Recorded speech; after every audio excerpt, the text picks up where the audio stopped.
j'espère que tu vas bien. Moi, ça va très bien. Même si j'avais déjà fait cette vidéo au moins 3 fois, mais à chaque fois, il m'est arrivé quelque chose.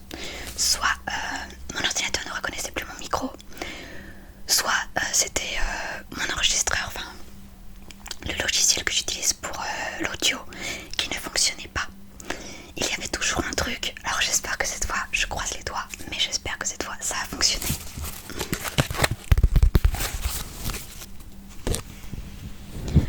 Aujourd'hui, avec l'accord de Cornelia Funke, je vais te lire le chapitre 4 du tome 1 de Cœur d'encre. Mais avant, je te présente l'objet que j'ai dans les mains. Il s'agit d'une licorne, oui encore, que ma maman m'a fait et que du coup j'ai accroché chez moi. Et je suis désolée si t'entends mon ventre gargouiller, mais j'ai faim. Et du coup elle se présente comme ceci. J'adore en fait parce que là, en fait là il y a une espèce de tresse rose avec un petit nœud, c'est trop mignon.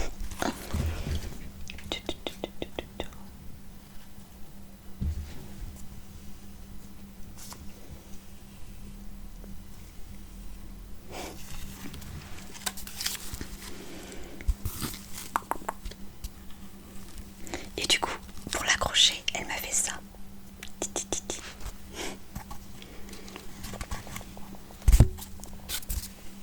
Et en ce moment, elle est en train de faire des vêtements pour Barbie. Et j'adore. Franchement, je regrette tellement de plus être assez jeune pour jouer à la Barbie. Parce que les vêtements qu'elle a fait, il y a des vêtements qui ressemblent à les princesses Disney. Elle a fait la robe de la Reine des Neiges, la robe de Blanche-Neige. Et c'est juste magnifique. Et d'ailleurs, étant donné que sur ma chaîne, je lis des livres de Disney, elle m'a dit que je pouvais lui emprunter la Barbie avec les robes pour les présenter sur ma chaîne. Là, elle est en train de me faire la robe de la Belle et la Bête. Et normalement, elle va me faire la tenue de la petite sirène. Puisque je suis en train de lire un livre qui est Profondeur de l'océan et qui est sur la revisite de la petite sirène. J'adore.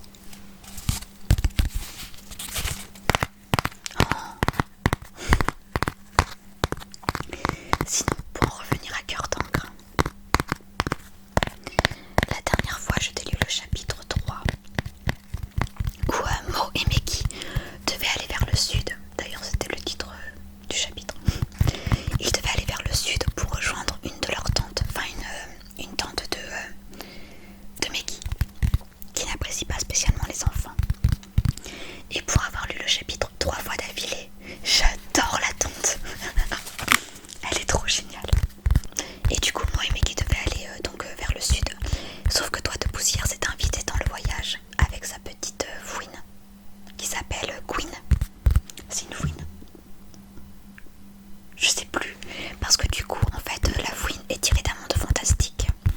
Et du coup, elle a des petites cornes. Et ce qui a intrigué Meki.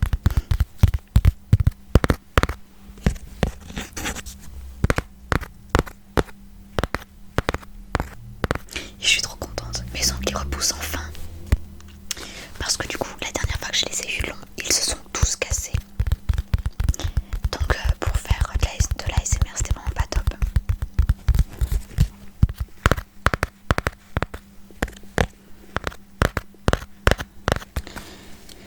Bon allez, c'est parti. Je vais te lire ce nouveau chapitre. Mais avant, un peu de tapping sur le livre.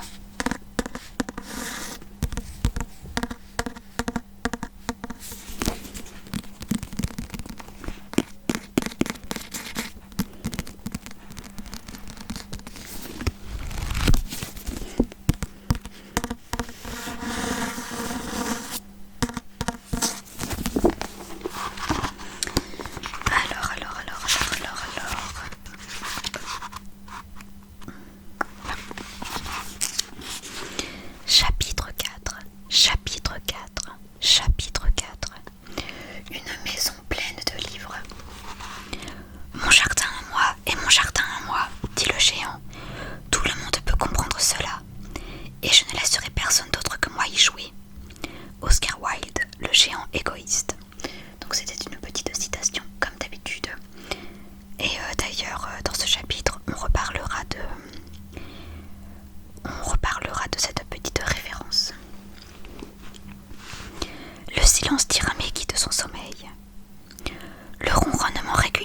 moteur qui l'avait endormie avait cessé et le siège du chauffeur à côté d'elle était vide.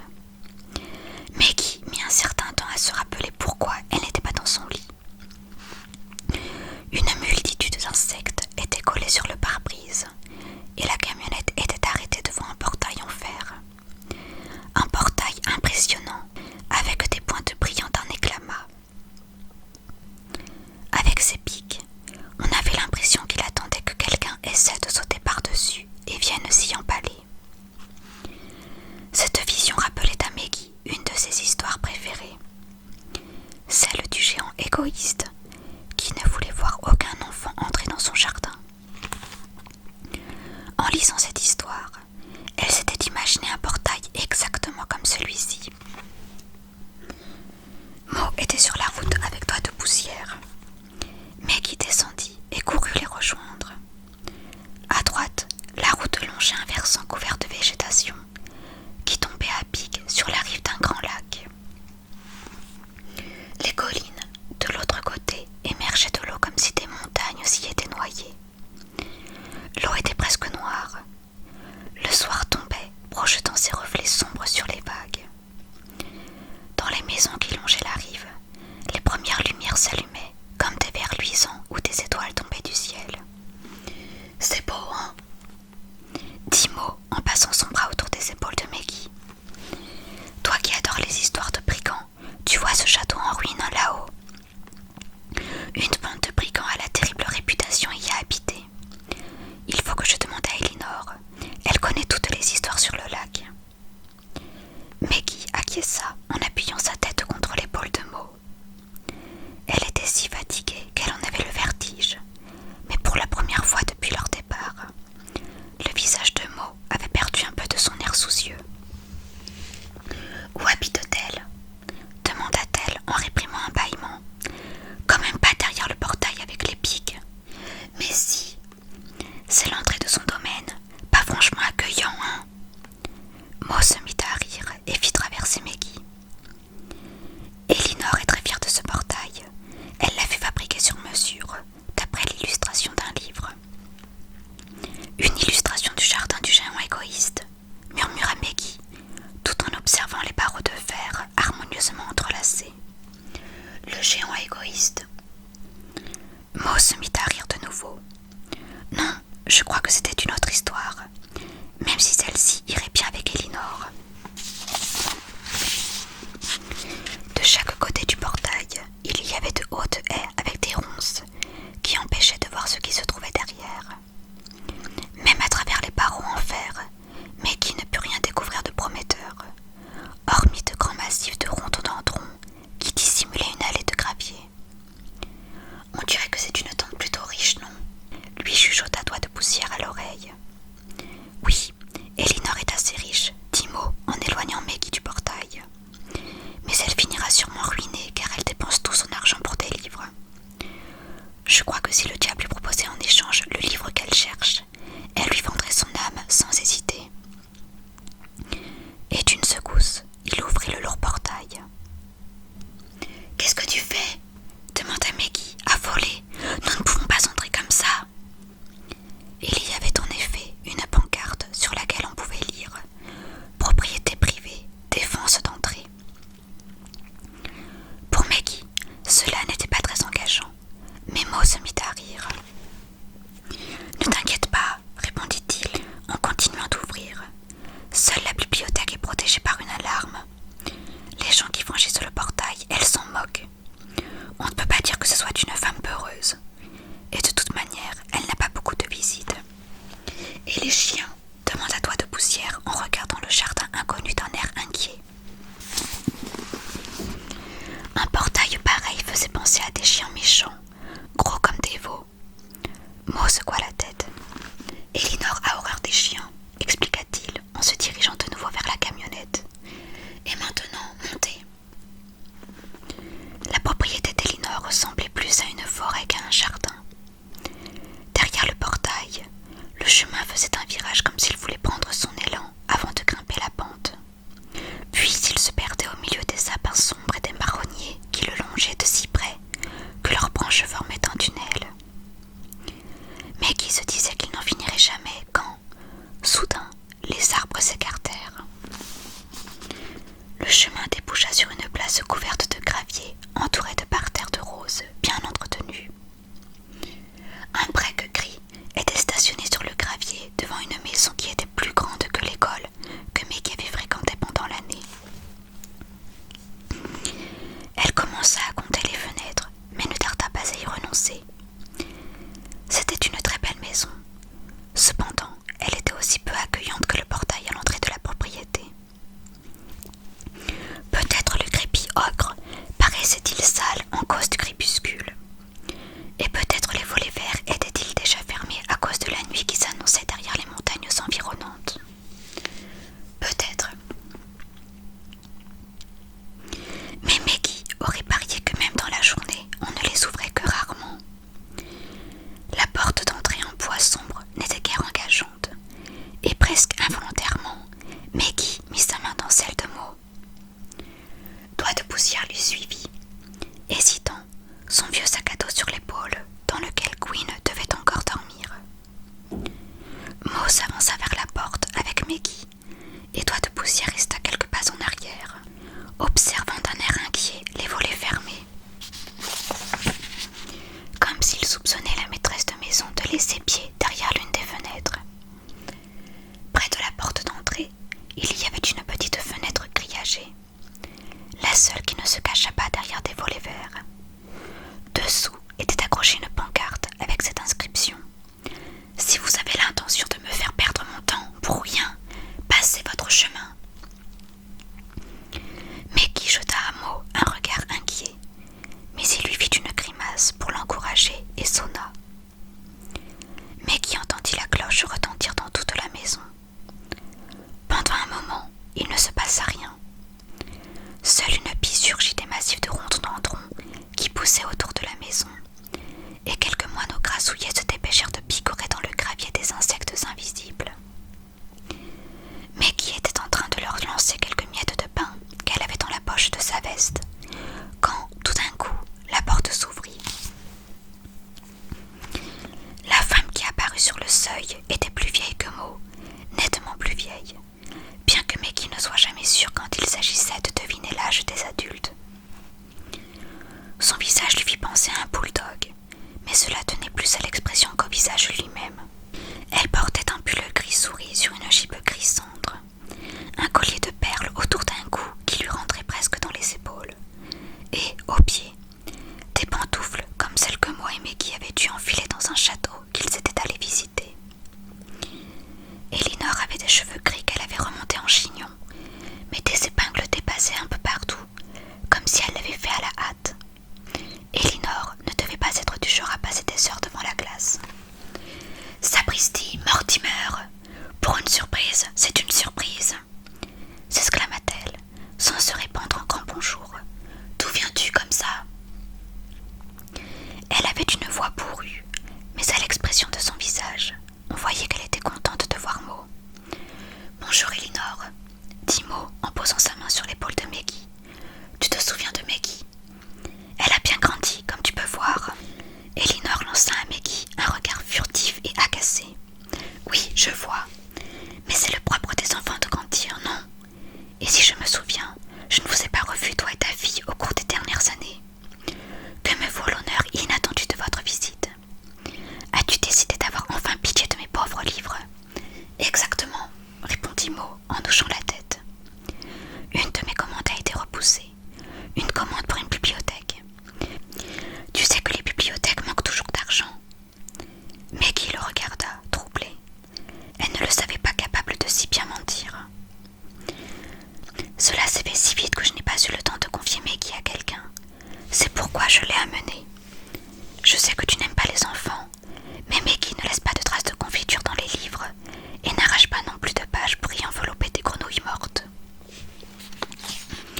Elinor émit un grognement de désapprobation et dévisagea Maggie, comme si, quoi qu'en dise son père, elle était capable des pires méfaits. « La dernière fois que tu l'as amenée, nous pouvions au moins l'enfermer dans son parc, fit-elle remarquer froidement, ce qui ne doit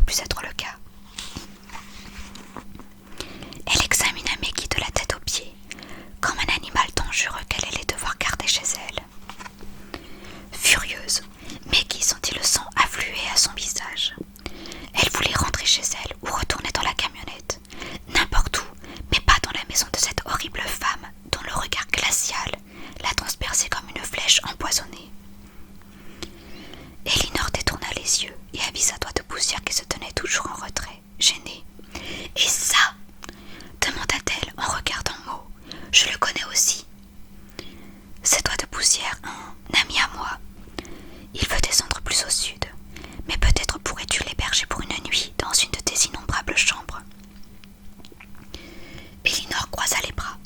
À une condition, c'est que son nom n'ait aucun rapport avec la manière dont il traite les livres, dit-elle. Et il devra se contenter d'une petite mansarde sous les toits, car ces dernières années, ma bibliothèque s'est considérablement agrandie et a envahi presque toutes les chambres d'amis. Combien de livres avez-vous ? Demanda Maggie. Elle avait pourtant grandi au milieu de piles de livres, mais elle ne pouvait imaginer qu'ils s'en cachent derrière toutes les fenêtres de l'immense maison. Elinor la dévisagea de nouveau, avec un air de mépris non dissimulé. « Combien ?» répéta-t-elle. « Parce que tu crois que je les compte comme des boutons ou des haricots. Il y en a beaucoup, beaucoup. Sans doute y a-t-il dans chaque pièce de cette maison plus de livres que tu n'en liras jamais. Et certains d'entre eux ont tellement de valeur que je n'hésiterai pas à te faire sauter la cervelle si tu t'avisais de les toucher. Mais puisque tu es une petite fille intelligente, comme l'affirme ton père, tu t'en garderas bien, n'est-ce pas ?» Maggie ne répondit pas. Au lieu de ça, elle s'imagina qu'elle se mettait sur la pointe des pieds et crachait 3 fois sur la tête de cette vieille sorcière. Mo se mit à rire. « Tu n'as pas changé, Elinor, constata-t-il. Toujours la langue aussi acérée qu'un coupe-papier.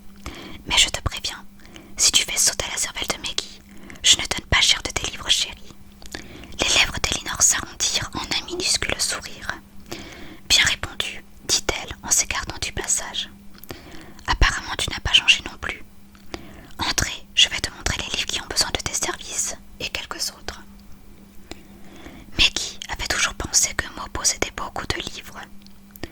Quand elle entra dans la maison d'Elinor, elle comprit qu'il n'en était rien. Il n'y avait pas des piles de livres un peu partout, comme chez Maggie. Visiblement, chaque livre avait sa place. Mais là où les autres gens avaient des tapisseries, des tableaux ou même rien du tout, Elinor avait des étagères de livres. Dans le vestibule où elle les fit d'abord entrer, c'étaient des étagères blanches qui allaient jusqu'au plafond.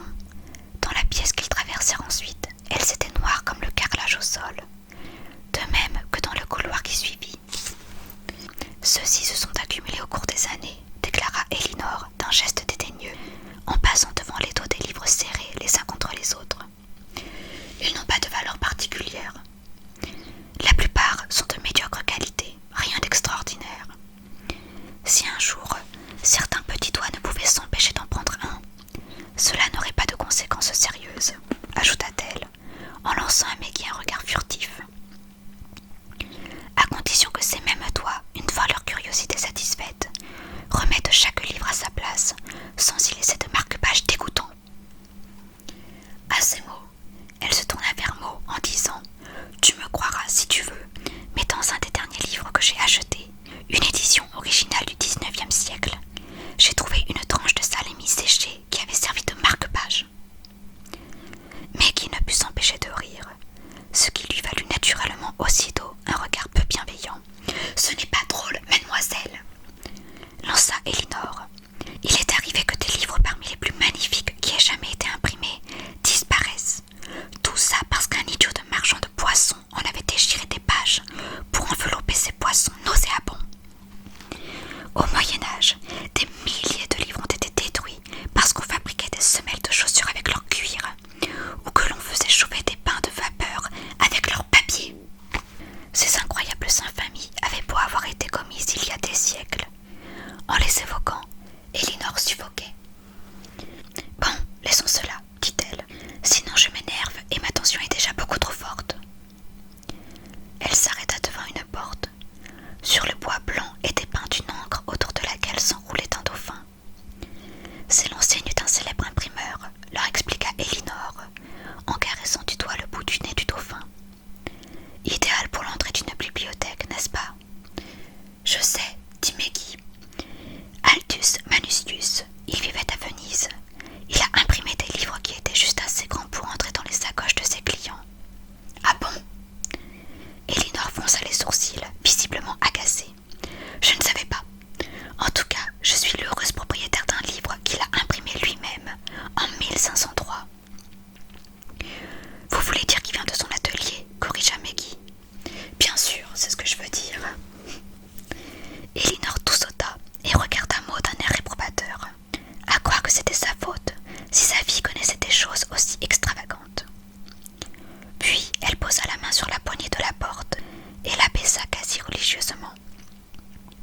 Jamais encore un enfant n'a franchi le seuil de cette pièce. Mais comme ton père a dû t'inculquer un certain respect des livres, je vais faire une exception. À une condition toutefois, que tu restes au moins à 3 pas des étagères. Acceptes-tu cette condition? Un instant, Maggie fut tentée de refuser. Elle aurait été si contente d'épater Elinor en traitant ses précieux livres par le mépris. Mais elle ne pouvait pas. Sa curiosité était trop grande. Elle avait l'impression d'entendre les livres chuchoter à travers la porte à demi ouverte. Il lui promettait 1000 histoires inconnues, 1000 portes qui s'ouvraient sur des mondes jamais vus. La tentation était plus grande que son amour-propre. « J'accepte, » murmura-t-elle en croisant les mains derrière son dos. « 3 pas. » Sa curiosité était piquée au vif. « Pas belle cette petite, » dit Elinor d'un air si hautain que Maggie regretta presque sa décision. Et ils entrèrent dans le sanctuaire d'Elinor. « Tu l'as fait rénover » fit observer Mo. Il ajouta quelque chose, mais Maggie ne l'écoutait plus. Elle regardait les livres, fascinée. Les étagères sur lesquelles ils se trouvaient sentaient le bois fraîchement coupé. Elles allaient jusqu'au plafond bleu ciel, où étaient accrochées de minuscules lampes qui ressemblaient à des étoiles. Devant les étagères, il y avait d'étroits escaliers en bois munis de roulettes, prêts à conduire le lecteur vers les niveaux supérieurs. Il y avait des pupitres supportant des livres ouverts, attachés à de petites chaînes en laiton. Des vitrines dans lesquelles des livres aux pages salies par le temps montraient à qui s'en approchait de magnifiques images. Mais qui ne put se retenir. Un pas, un regard furtif en direction d'Elinor, qui, par chance, lui tournait le dos, et elle se retrouva devant la vitrine. Elle se pencha de plus en plus près, jusqu'à ce qu'elle ait le nez dessus. Des feuilles pointues s'agrippaient aux lettres marron passées. Une minuscule tête de dragon rouge crachait des fleurs sur le papier taché. Des cavaliers montés sur des chevaux blancs regardaient Maggie, comme si quelqu'un les avait peints la veille avec de minuscules pinceaux en poils de martre. À côté d'eux, il y avait un couple, peut-être un couple de jeunes mariés. Un homme avec un chapeau rouge sang les regardait d'un air hostile. « C'est ça que tu appelles 3 pas ?» Maggie sursauta, mais Elinor n'avait pas l'air vraiment fâchée. « L'art de l'enluminure, dit-elle. Jadis, seuls les riches savaient lire. C'est pourquoi on donnait aux pauvres des images pour accompagner les lettres, afin qu'ils comprennent les histoires. Bien entendu, on ne pensait pas à leur plaisir. Les pauvres étaient là pour travailler, pas pour être heureux ou pour regarder de belles images.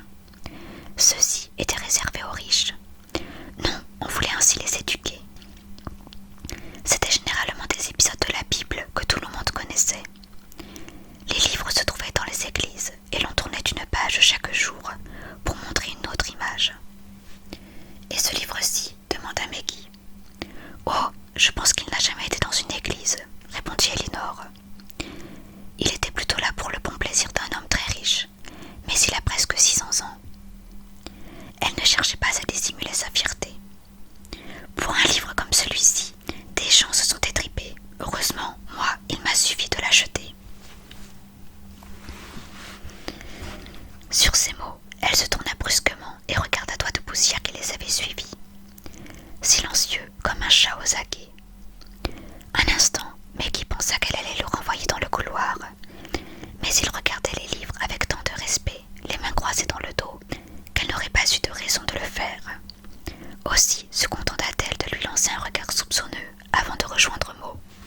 Celle-ci ouvrit de grands yeux, et Maggie en conclut qu'il ne pouvait s'agir que d'un livre. Elle ne put s'empêcher de penser au papier d'emballage, au livre à la couverture en lin vert passé et à la colère dans la voix de Mo. Doigt de Poussière, qui était assis à côté d'elle, fit discrètement tomber un morceau de jambon dans son sac à dos, le dîner de Queen. Maggie vit un petit nez rond émerger du sac en reniflant, dans l'attente d'un autre morceau. Quand il croisa son regard, Doigt de Poussière sourit à Maggie et fit passer un autre bout de jambon à Queen. Il ne semblait pas prêter d'importance aux messes de Mo et Elinor, mais Maggie était certaine qu'ils complotaient quelque chose tous les deux. Au bout d'un moment, Mo se leva et sortit. Maggie demanda à Elinor où étaient les toilettes et le suivit. Elle éprouvait un drôle de sentiment à l'idée d'espionner Mo. Elle ne se souvenait pas de l'avoir jamais fait, sauf la nuit où Doigt de Poussière était apparu, et à l'époque où elle essayait de savoir si Mo était le Père Noël. Elle avait honte de l'épier ainsi, mais c'était sa faute à lui. Pourquoi lui cachait-il ce livre? Et maintenant, il allait peut-être le donner à cette Elinor, un livre elle n'avait même pas le droit de voir. Depuis que Mo s'était empressé de le cacher derrière son dos, le livre ne lui sortait plus de la tête. Elle l'avait même cherché dans le sac qui contenait les affaires de Mo, avant qu'il ne cherche la camionnette, mais elle n'avait rien trouvé. Il fallait absolument qu'elle le voie, avant qu'il ne disparaisse derrière une des vitrines d'Elinor. Elle devait savoir ce qu'il avait de si précieux pour que Mo l'apporte jusqu'ici. Dans le vestibule, il se retourna avant de sortir de la maison. Mais Maggie eut le temps de se cacher derrière un coffre qui sentait la naphtaline et la lavande. Elle décida de rester dans sa cachette jusqu'à ce que Mo revienne. Dehors, dans la cour, il la verrait à coup sûr. Le temps passa, désespérément lentement, comme toujours quand on attend quelque chose, le cœur battant. Maggie eut l'impression que les livres sur les étagères blanches la regardaient, mais ils s'étaient muets, comme s'ils sentaient que, pour le moment, Maggie n'avait qu'un livre en tête. Mo finit par revenir, avec un petit paquet enveloppé dans du papier marron. Peut-être veut-il seulement le cacher ici, songea Maggie.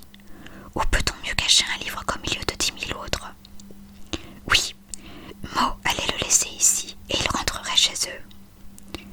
Mais je voudrais le voir une fois, se dit Maggie, juste une fois avant qu'on ne le range sur une étagère dont je dois rester éloignée de 3 pas.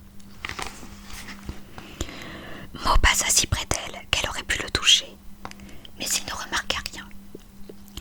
Il avait l'air soucieux, comme s'il n'était pas certain que ce qu'il allait faire fût la bonne solution. Maggie compta lentement jusqu'à 3 avant de le suivre. Mais Mo s'arrêta plusieurs fois si brusquement que Maggie faillit lui rendre